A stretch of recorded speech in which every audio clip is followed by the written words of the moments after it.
For months, silence echoed louder than cheers in Tom Brady's life. After 2 decades of stadium roars, championship rings, and relentless headlines, the sudden hush after his second retirement felt almost unnatural. Fans expected him to jump into commentary, coaching, or another lucrative business venture. But Tom disappeared. Not entirely, of course. Paparazzi lenses caught glimpses.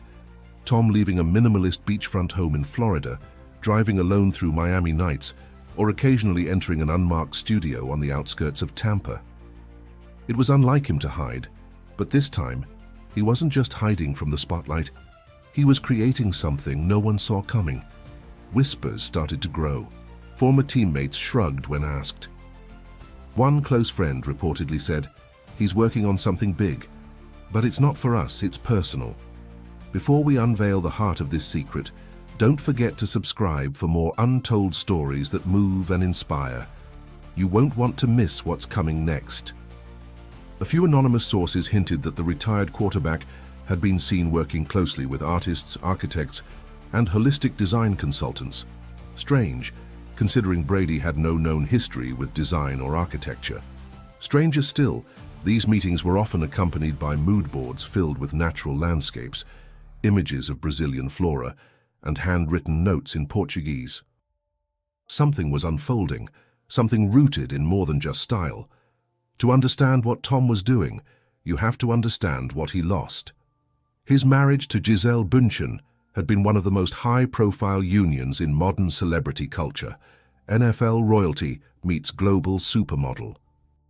Together they embodied the modern power couple, glamorous, charitable, spiritually inclined, yet grounded in their roles as parents. But behind closed doors, the cracks had deepened. Years of sacrifice, hers more than his, eventually gave way to resentment and divergence. When they announced their quiet divorce, there was no drama, no explosive headlines. Just a statement of mutual respect and co-parenting commitment. But for Tom, it marked a deeper reckoning. He had chosen football over family more times than he cared to admit. And when the cheers faded, what remained was regret. In the months following the split, he appeared more introspective. His public statements became fewer, and when he spoke, there was a softness, a humility that hadn't been there before. During an interview, he said, "Sometimes you realize too late the cost of your dreams, and then you wonder what's left to give." That wondering led him somewhere unexpected. It began with sketches, then voice memos. A single idea became a plan, a tribute, a gesture, perhaps even an apology. Not in words, but in creation. He didn't want to talk about it, he wanted to build it. Insiders say it wasn't easy. The logistics alone were overwhelming. He wanted something sustainable, soulful, and deeply meaningful, and most of all, private. He demanded NDAs, flew specialists in on private jets, and refused digital blueprints. Everything was analog, hand-drawn, handwritten, and carried out in person. What was it? A structure, a monument, a retreat? No one knew yet, but the pieces were forming. The location was still unknown, the purpose unclear. But one thing was certain. This wasn't a publicity stunt. It was deeply, achingly personal. The first clue to its intent came in the form of a small detail. An interior designer known for her work on spiritual sanctuaries in South America posted a cryptic message. Some projects are not about design, but about healing. And suddenly, everything changed. As weeks turned into months, the whispers surrounding Tom Brady's mysterious project only intensified. Journalists speculated, fans theorized, but those closest to him remained silent. Whatever he was doing, it wasn't for public consumption. It wasn't a new brand, endorsement, or documentary. This was something else, something sacred. Gradually, through fragmented sources and accidental leaks, the outline of his plan began to take form. It wasn't about career reinvention or expanding his empire. It was about her. Not just any her. It was Gisele. At first, people didn't believe it. Why would a man so famously private embark on such a bold, intimate mission after a divorce?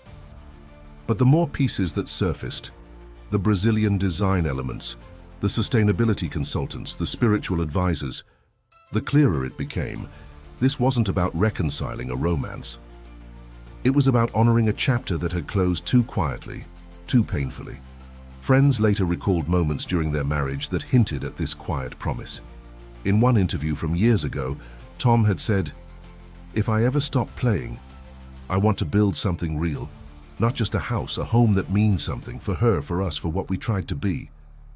At the time, it sounded metaphorical. Now those words echoed differently. Insiders described late-night sessions where Tom sat with designers, poring over renderings lit only by candlelight. He wasn't interested in flashy materials or lavish opulence. He wanted peace built into the walls. He wanted intention in every brick, story in every pathway. Every feature was a reflection of Gisele's heritage, her passions, her inner world. One architect revealed anonymously that Tom insisted on including elements of Gisele's upbringing.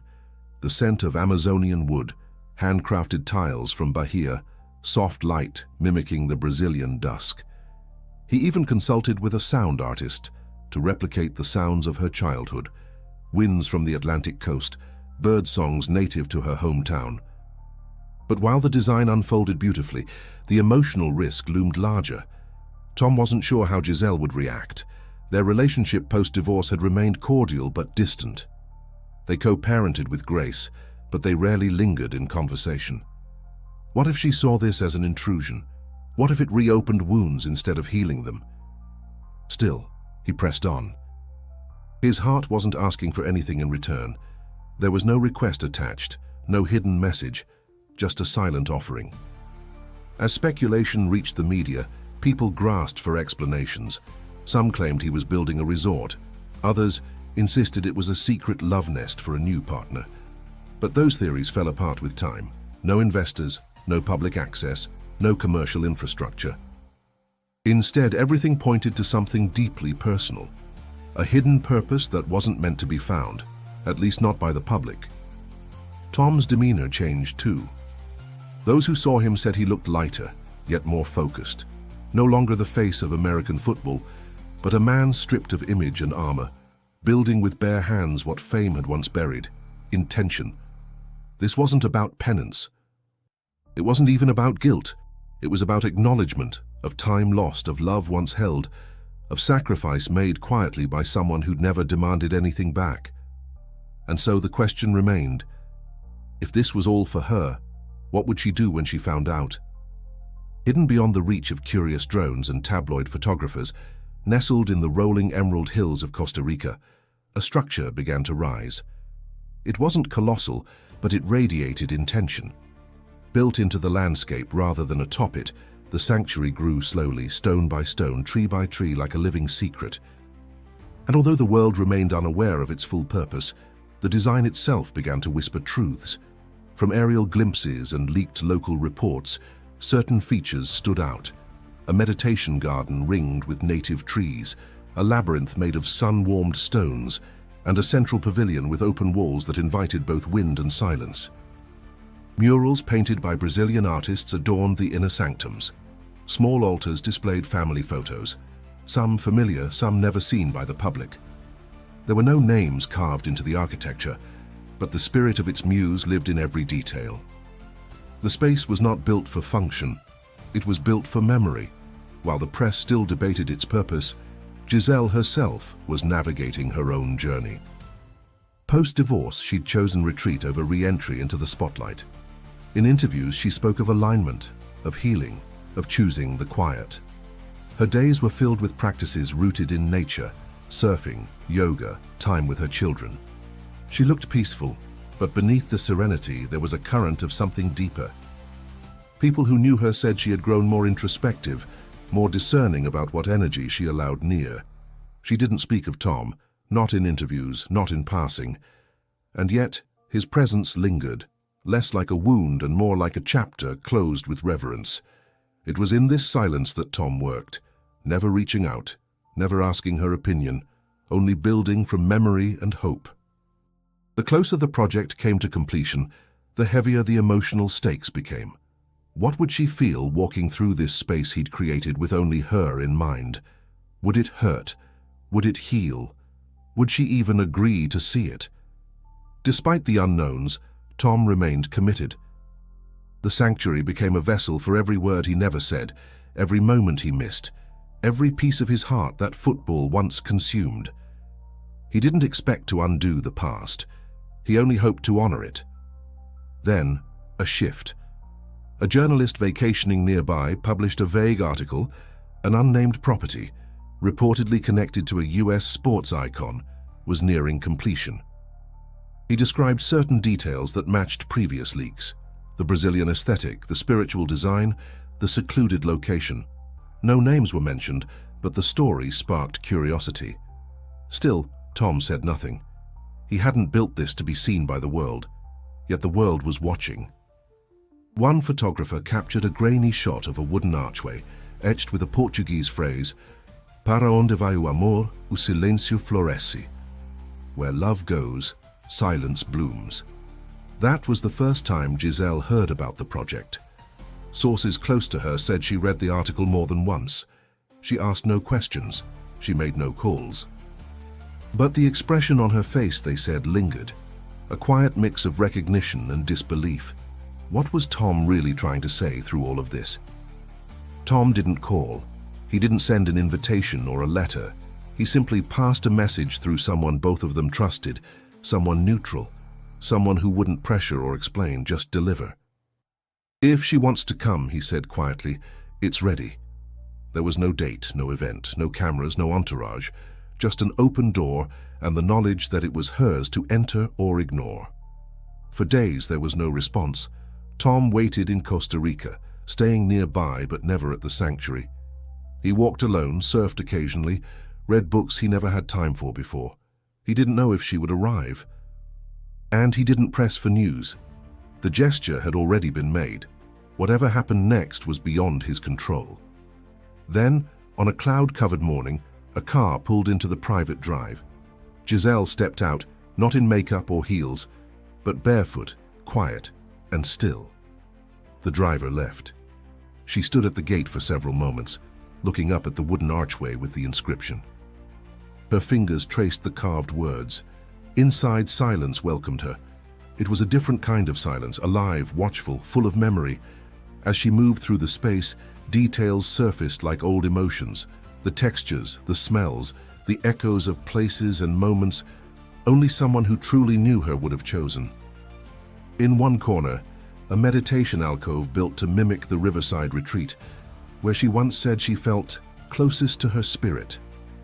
In another, a room filled with soft cushions, ambient light, and Brazilian lullabies, some of which she'd sung to their children. She walked slowly, touching the smooth walls, pausing beside a stone engraved with the names of their children in flowing script. Then the centerpiece, a simple pavilion with no doors facing the open valley. It bore no furniture, just a stone floor and the wind.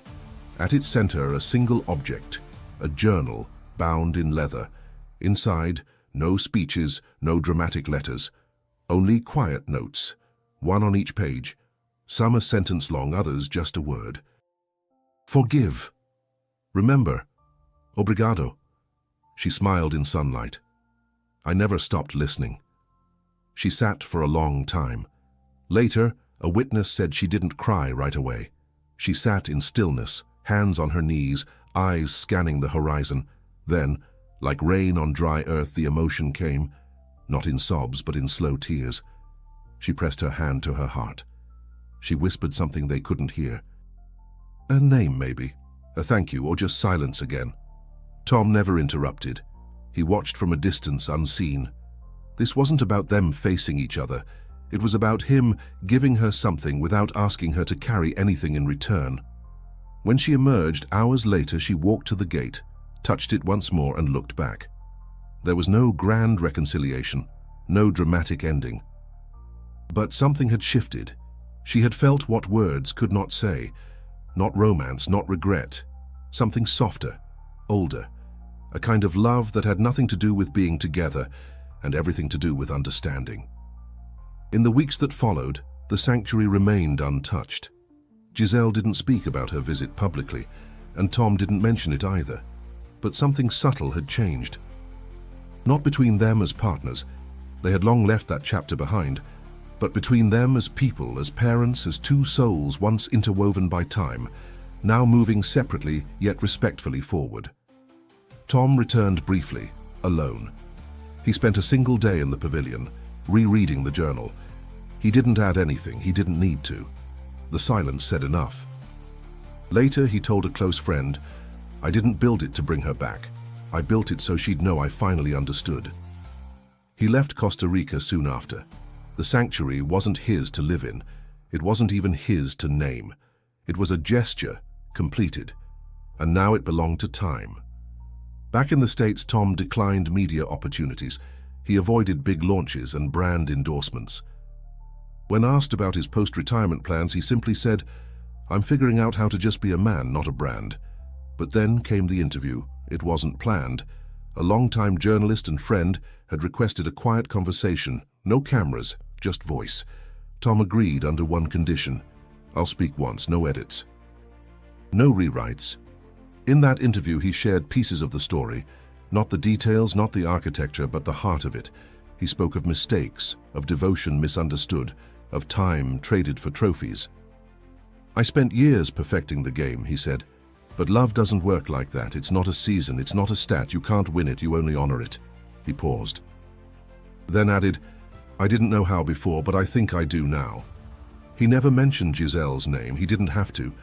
What followed wasn't a surge of press or a viral wave. It was something quieter. A collective pause from fans and followers who had grown up watching his rise, now witnessing a quieter evolution, one of humility, depth, and humanity. As for the sanctuary, it remained what it was meant to be, a sacred space. Not open to tourists, not listed on maps, but not hidden either. Occasionally, locals would report lights at dusk, soft music echoing through the trees, or the sound of children's laughter on the wind. Whether Gisele returned often or rarely was unknown. But what mattered was that it existed, for her, for them, for the past that shaped their futures. Sometimes the greatest love story isn't the one that ends in reunion. It's the one that teaches us how to let go with grace, to give without needing to receive, and to remember without needing to rewrite. Tom Brady may never be remembered for this sanctuary the way he's remembered for his rings. But for those who truly listened, who saw beyond the headlines and the heroics, this was perhaps his most meaningful victory. If this story moved you, subscribe for more powerful stories of love, loss, and redemption. And don't miss the next chapter. Click the video on your screen now.